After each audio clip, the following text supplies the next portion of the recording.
محترم سامعین، السلام علیکم ورحمۃ اللہ وبرکاتہ۔ جیسے ہی ماہ ربیع الاول کی ابتدا ہوتی ہے تو ایک بحث زرِ فہرست آتی ہے کہ جس کو عام طور پہ اچھالا جاتا ہے، اور وہ ہے عید میلاد النبی صلی اللہ علیہ وسلم۔ اس کے بارے میں جتنی بحثیں کی جاتی ہیں اور جتنا شدت سے کام لیا جاتا ہے، دراصل بات اور حقیقت اس سے کوسوں دور ہے۔ ہم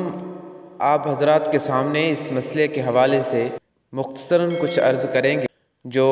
کسی فرقہ وارانہ گفتگو سے بالاتر ہے۔ سب سے پہلے اس مسئلے کے سمجھنے سے پہلے 3 شقیں یاد رکھیں۔ نمبر 1،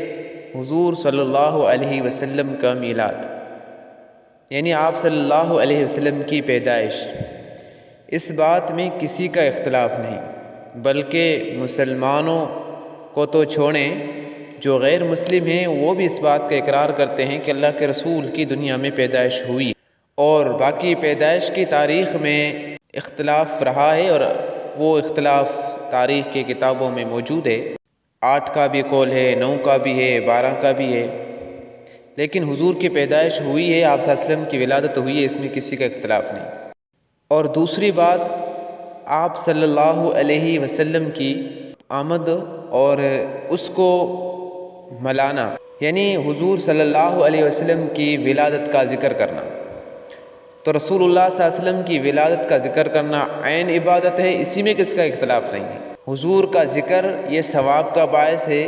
جس مجلس میں حضور کا ذکر ہو اس میں جانا عبادت ہے، اور حضور صلی اللہ علیہ وسلم کی ولادت کا ذکر کرنا یہ بذات خود ایک کار ثواب ہے، اس بات میں کسی کا اختلاف نہیں ہے۔ تیسری نمبر کے بعد جو مختلف ہے وہ یہ کہ آپ صلی اللہ علیہ وسلم کی ولادت باسعادت کو منانا اس حیثیت سے کہ جس طور پر عام طور پر منایا جاتا ہے، اور جو طریقہ صحابہ کرام رضوان اللہ علیہم اجمعین، تابعین، تبع تابعین، فقہا اور علماء سے اس قسم کی کوئی سند نہیں ملتی ہے، اس میں اختلاف رہا ہے۔ بعض حضرات اس کو بدعت کہتے ہیں، بعض اس کو بہت شور اور زور سے مناتے ہیں، اور نہ منانے والوں کو مختلف قسم کے القاب دیے جاتے ہیں۔ اب اس کی حقائق کیا ہیں؟ حضور صلی اللہ علیہ وسلم کے میلاد کا تذکرہ اور حضور صلی اللہ علیہ وسلم کے میلاد کا محفل منانا، اور کوئی خاص اوقات متعین نہ کرنا، اور اس کو نہ منانے والے پر کسی کی طعن و تشنیع نہ کرنا، اور یہ کہ جو اس میں جائے اس میں جو ثواب احادیث منصوص نہیں ہے اس کے متعلق کچھ نہ کہنا، تو اس حوالے سے یہ منانا بالکل درست ہے۔ لیکن خاص طور پر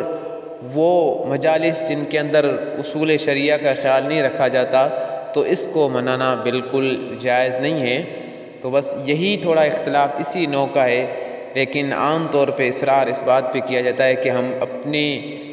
خواہشات نفسانیہ کو پورا کرتے ہوئے حضور صلی اللہ علیہ وسلم کا میلاد منائیں، جو اصول شریعت کے روح سے بھی ٹھیک نہیں، اور یہ کہ خود جو منانے والے حضرات ہیں ان کے بڑوں سے بھی یہ باتیں منقول نہیں ہیں، بلکہ بس روز بروز اس میں اضافہ ہوتا چلا جا رہا ہے۔ اللہ تعالی ہمیں ان مسائل کو سمجھنے کی صحیح توفیق عطا فرمائے۔